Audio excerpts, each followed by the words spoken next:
Alright, so I'm just going to do a quick video over what I see as the main differences between Linux CNC and Haas controllers.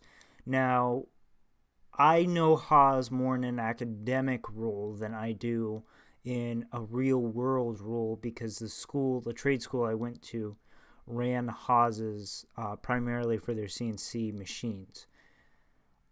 I've run one Haas lathe with the Y-axis outside in actual industry, but beyond that, I have not run any Haas lathes or mills in real world applications.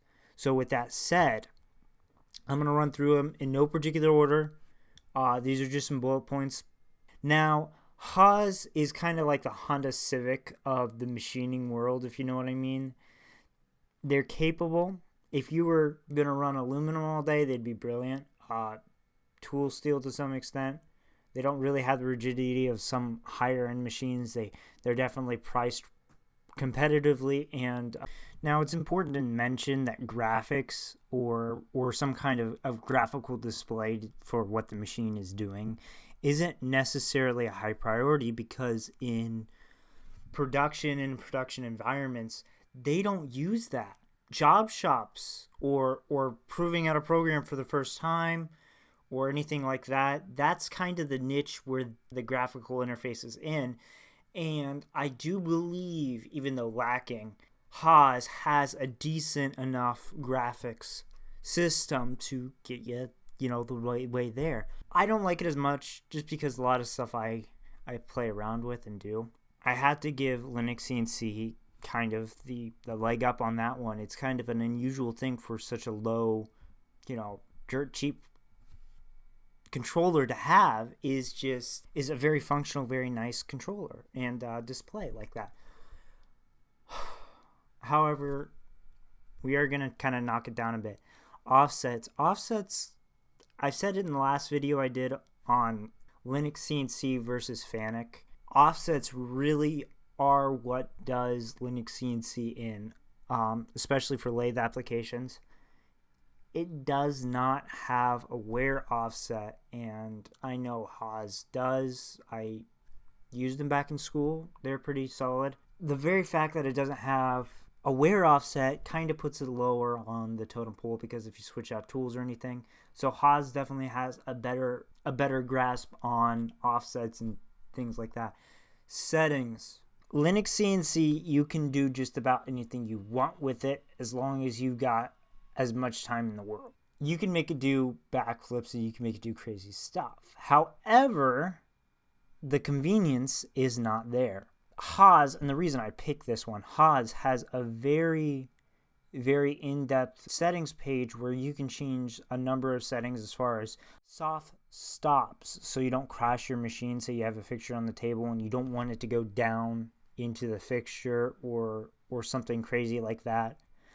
They have a YouTube channel where they put out all sorts of content on their settings and stuff like that. So all of that is there and readily available and easier to do than on Linux. That being said, if someone would take the time with Linux CNC, I do believe that it could get to the point where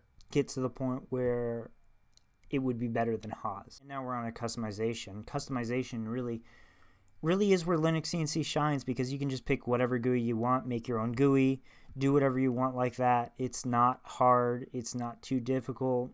You just need to learn how to do it, and anybody that's computer literate can do it. Haas, on the other hand, I mentioned the settings before, has a lot of settings.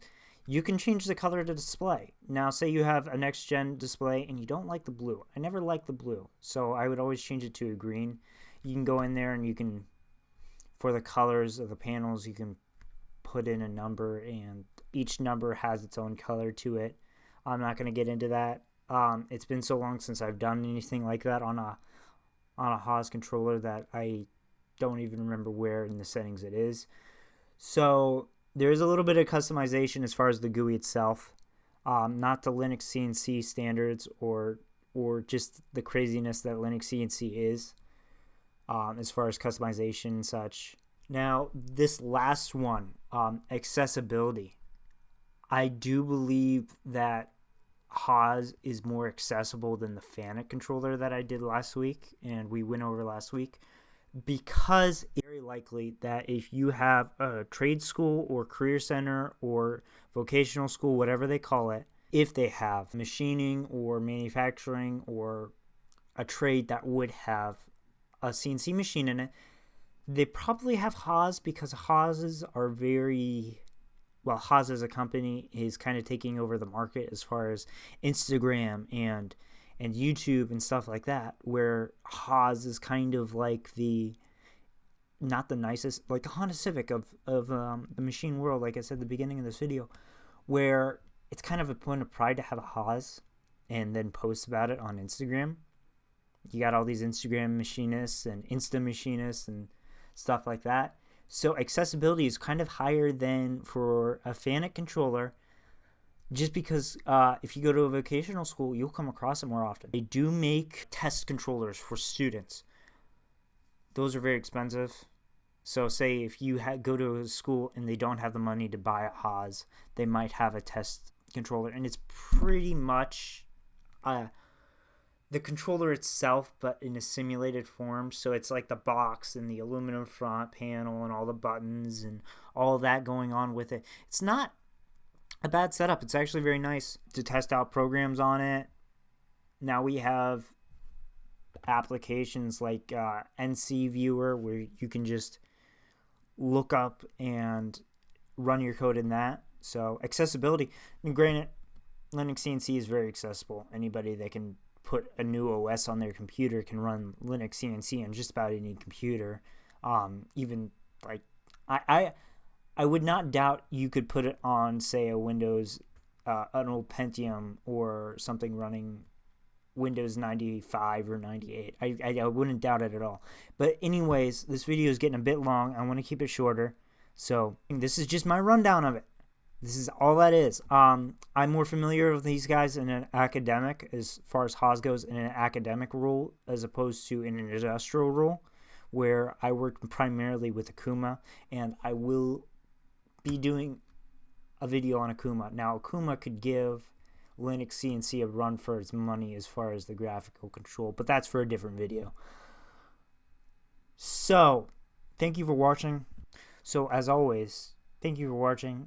If you enjoyed this, if you just like enjoyed my 2 cents on controllers and how they're set up and the GUIs and all that, you know, drop a like and all that good stuff, and I will see you hopefully in the next video. Bye.